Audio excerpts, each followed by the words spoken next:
mică. Și apoi mi-am adus aminte că, de fapt, buturica mică poate să răstoarne carul mare.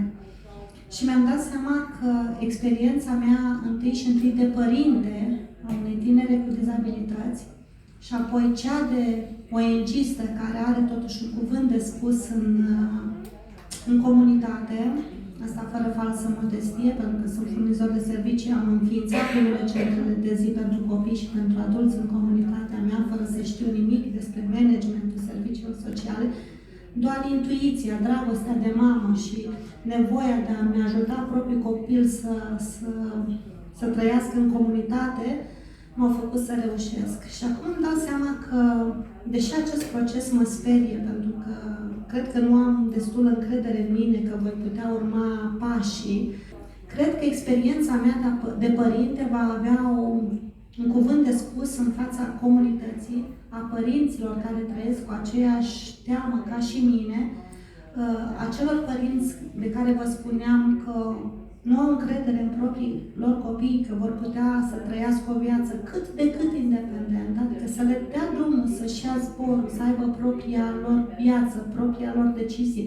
Chiar dacă vor fi tineri, cum este Ioana, care nu va putea totuși locui niciodată singură, dar va fi capabilă să-și ia anumite decizii, să decidă dacă vrea să doarmă sau nu, să plece, să stea, să mănânce, să-mi spună ce preferințe are.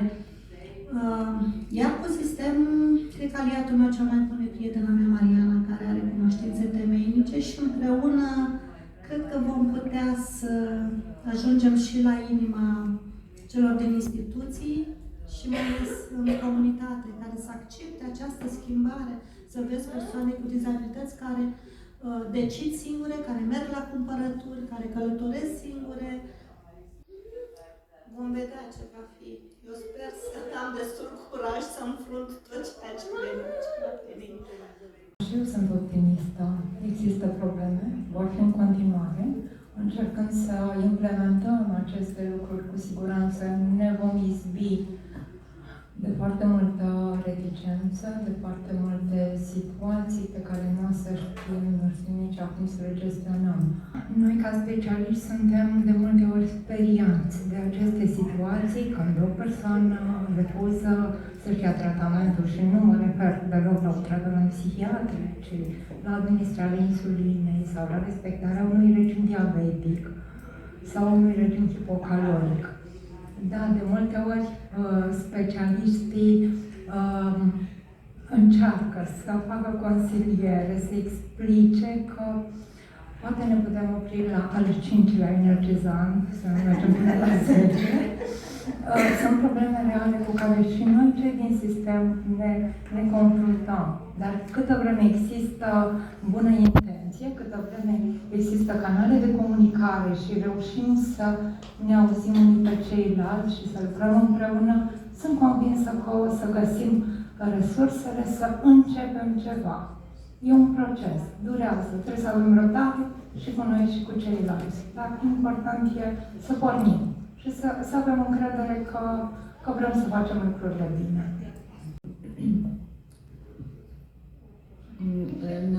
După mulți ani de monitorizări în tot felul de instituții peste tot în țară, la un moment dat tot ce vreau să mai găsesc în afară de rezidenții de acolo, când mă gândesc la personal, voiam doar să găsesc oameni.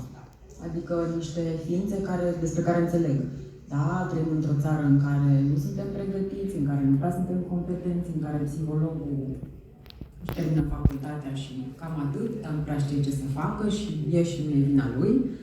Dar întotdeauna am apreciat când am întâlnit oameni. Adică ființe care au zis, uite, persoana X are un astfel de comportament, nu știu ce să fac, sau este agitat, îl iau în brațe. Așa îl imobilizez, îl iau în brațe și îl liniștesc. Sau doamna de la bucătărie de la Iași, care frământa cu mâna, a luat pentru că considera că sunt suficient de nenorociți de viață acești oameni care se află în centru, măcar o plăcintă cu măr de casă să mănânce și ei, nu de cumpărat, de casă. Cred că dacă noi toți reușim să fim oameni, dar în același timp să considerăm că suntem niște instrumente și să ne folosim eficient și fără orgolii, e mai mult decât minunat. Și Roxana.